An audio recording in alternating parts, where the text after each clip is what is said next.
Assalamualaikum warahmatullahi wabarakatuh. Saya Muhammad Alif Hudafa dari kelas IATA, Prodi Ilmu Al-Quran dan Tafsir, NIM 2410-2002. Di sini saya akan menjelaskan tentang klasifikasi hadis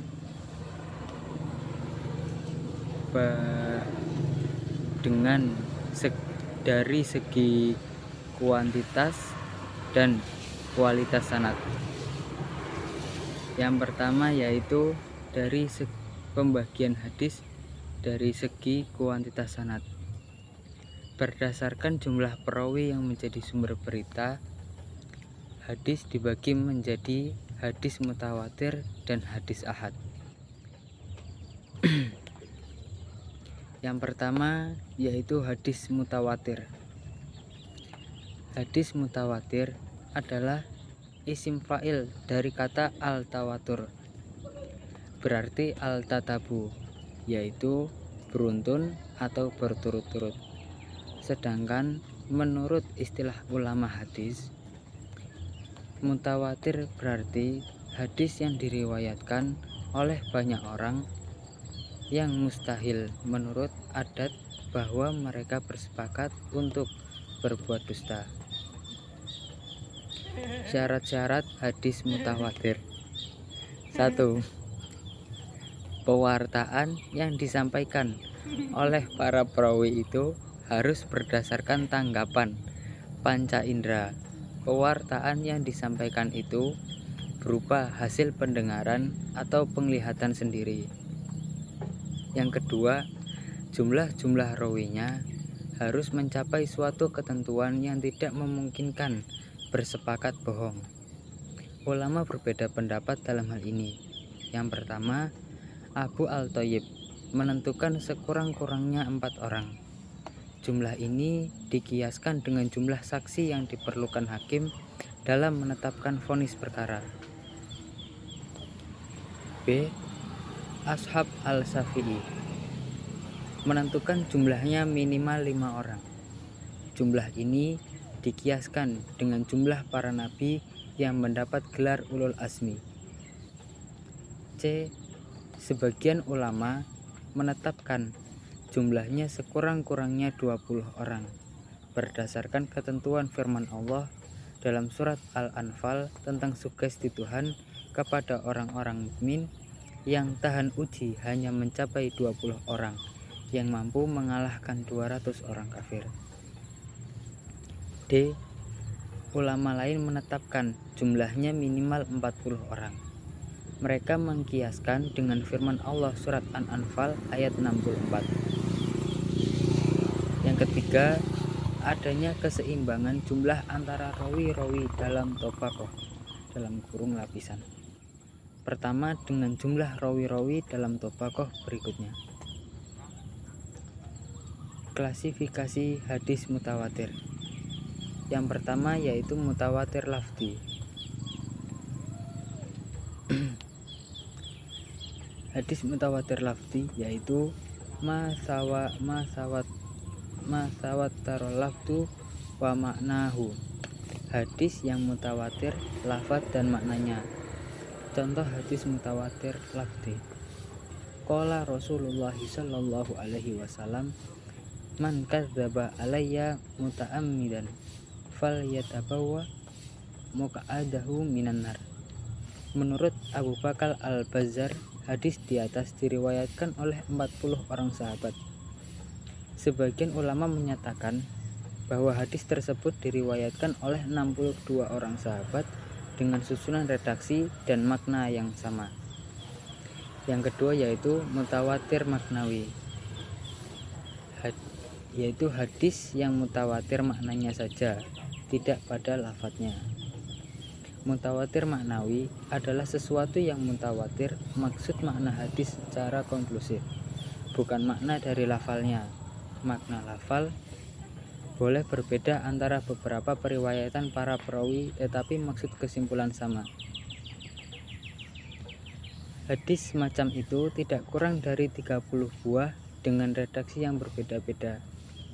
antara lain hadis yang takhrij iman Ahmad, Al-Hakim, Al-Abu, dan Abu Daud yang berbunyi kana yarfa'u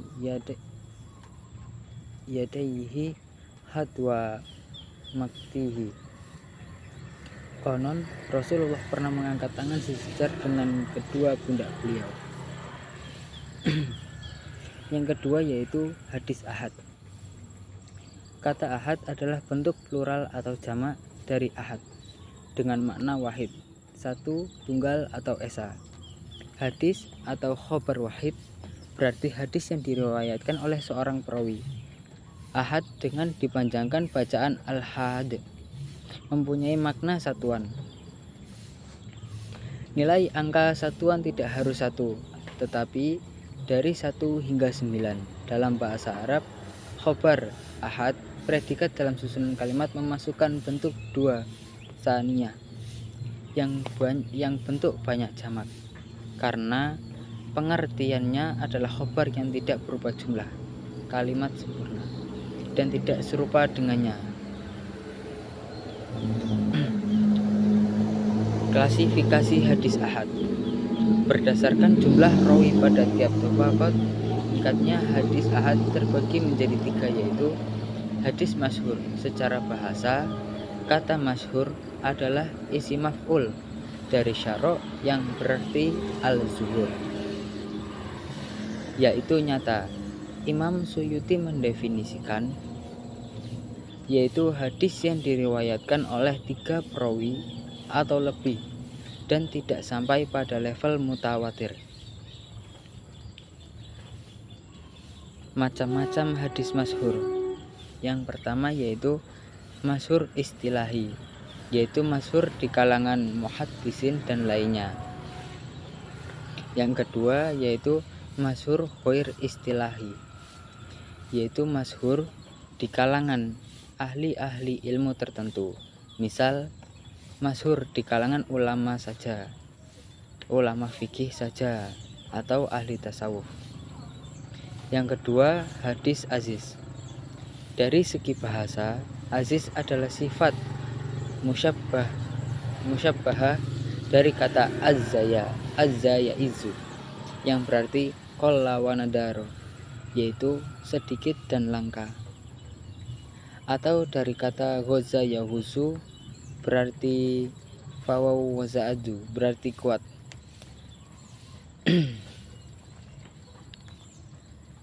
Dalam firman Allah dalam Quran surat Yasin yang artinya kemudian kami perkuat dengan utusan yang ketiga, maka ketiga utusan itu berkata, sesungguhnya kami adalah orang-orang yang diutus kepadamu.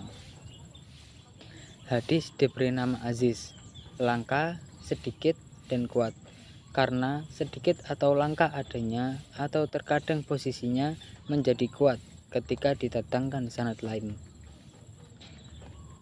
Dari segi istilah, hadis aziz ialah satu tingkatan tabaqat dari beberapa tingkat sanadnya terdapat 2 orang perawi saja. Atau dalam definisi lain, hadis yang diriwayatkan kurang dari 2 orang di semua tingkatan. Hadis tersebut diriwayatkan oleh 2 orang sahabat, yaitu Anas dan Abu Hurairah. Dari Anas diriwayatkan 2 orang, yaitu Qatadah dan Abdul Aziz bin Suhaib. Dan Suhaib diriwayatkan 2 orang, yaitu Ismail bin Ulayyah dan Abdul Waris bin Sa'id. Dan dari masing-masing diriwayatkan oleh jamaah. Sanad hadis di atas dapat digambarkan dalam dinas sebagai dalam urutan Nabi Muhammad menuju ke Abu Hurairah dan Anas bin Malik. Anas bin Malik menuju Qatadah dan Abdul Aziz bin Suhaib. Qatadah menuju Subah bin Sa'id, sedangkan Abdul Aziz bin Suhaib menuju Ismail bin Ulayyah dan Abdul Waris bin Sa'ad. Hadis gharib. Secara bahasa, gharib bermakna sesuatu yang jauh atau asing. Hadis yang dalam sanadnya terdapat seorang perawi yang menyendiri dalam meriwayatkan di mana saja penyendirian dalam sanad itu terjadi. Klasifikasi. Macam-macam hadis gharib itu ada dua macam, yaitu sebagai berikut. 1. Gharib mutlak, yaitu hadis yang menyendiri seorang perawi dalam periwayatnya pada asal sanad. Yang kedua yaitu gharib nisbi, hadis yang terjadi gharib di pertengahan sanadnya. Lalu pembagian hadis dari segi kualitas sanad. Pembagian hadis ditinjau dari aspek kualitas sanad dibagi menjadi 3, yaitu hadis sahih, hasan, dan dhaif.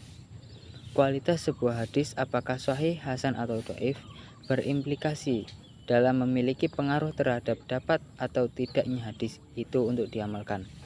Jika hadis itu berkualitas sahih atau hasan, maka hadis itu dapat diamalkan, makmul bih. Dan jika hadis itu dhaif, maka tidak dapat diamalkan, ghairu ma'mul bih. Hadis sahih. Kata sahih dalam bahasa diartikan orang sehat, antonim dari kata as-saqam, orang yang sakit. Jadi yang dimaksudkan hadis sahih adalah hadis yang sehat dan benar, tidak terdapat penyakit dan cacat. Yang kedua yaitu hadis hasan. Menurut bahasa, hadis hasan merupakan sifat musyabbahah dari kata al-husn yang berarti al-jamal, bagus, keindahan. Sedangkan menurut istilah para ulama memiliki definisi yang berbeda-beda. Namun yang lebih kuat adalah sebagaimana yang dikemukakan oleh Ibnu Hajar al-Asqalani dalam An-Nukhbah, yaitu hadis yang diriwayatkan oleh perawi yang adil, kurang kuat hafalannya, bersambung sanadnya, tidak mengandung illat dan tidak syadz. Sebagaimana hadis sahih, hadis hasan juga dapat dijadikan hujah dalam menetapkan hukum serta dapat diamalkan baik hadis hasan li dzati maupun hadis hasan li ghairi. Hadis dhaif. Dari segi bahasa, dhaif berarti lemah. Lawan dari al-qawi yang berarti kuat. Kelemahan hadis dhaif ini karena sanad dan matannya tidak memenuhi kriteria hadis kuat yang diterima sebagai hujah menurut hadis dhaif.